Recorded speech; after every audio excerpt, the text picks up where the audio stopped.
Hello বন্ধুরা, তোমরা সবাই কেমন আছো? আশা করি তোমরা সবাই খুব ভালো আছো। আজ আবার তোমাদের জন্য আমি একটা নিয়ে চলে এসেছি নতুন ভিডিও।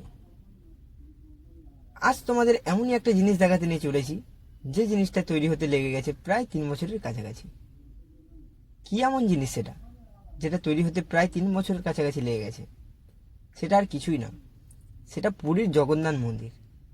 এই পুরীর জগন্নাথ মন্দিরটা এখন তৈরি হয়ে গেছে আমাদের মুকুন্দপুরে। এই মুকুন্দপুরে প্রত্যেক বছর খুব বড় রথের মেলা বসে, আর সেই রথের মেলাতে বহু দূর দূর থেকে লোক ঘুরতে আসে।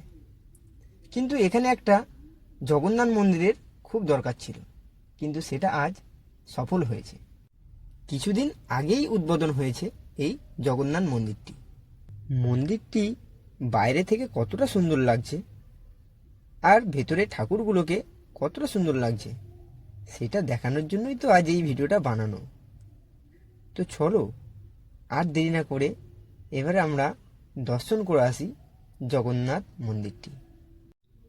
আর কিছুটা গেলেই আমরা পৌঁছে যাব জগন্নাথ মন্দিরে।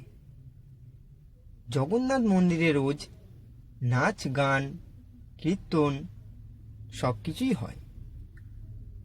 সন্ধেবেলা করে তুলসী আরতি হয়। অনেক অনেক মানুষরা রোজ আসছে এই মন্দিরটার দর্শনে।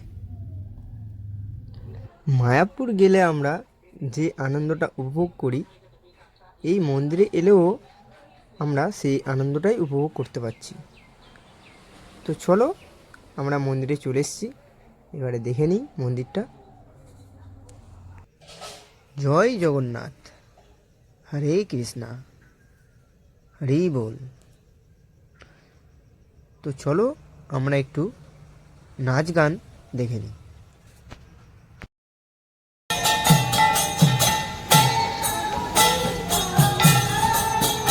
এই প্রভুটা খুব ভালো, খুব ভালো। তুমি দেখছো এগুলো নৃত্য করছে, প্রভুটা খুব ভালো।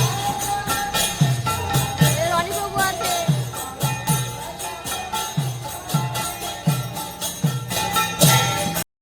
তো বন্ধুরা, ভিডিওটা তোমাদের কেমন লাগলো আমাকে কমেন্টে সবাই জানাও, আর তোমরা সবাই ভালো থেকো। হরে কৃষ্ণ।